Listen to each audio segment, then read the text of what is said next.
All right, you're just getting started in real estate and you want to buy your first property. Please go out and buy a 2-family property.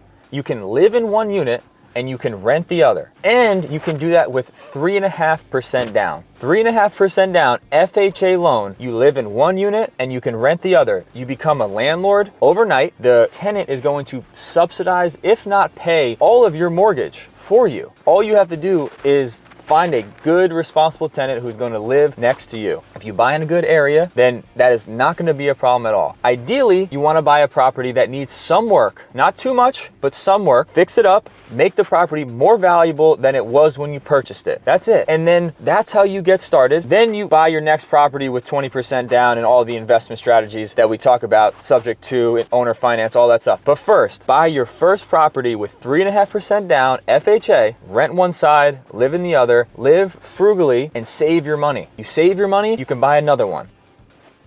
Good luck.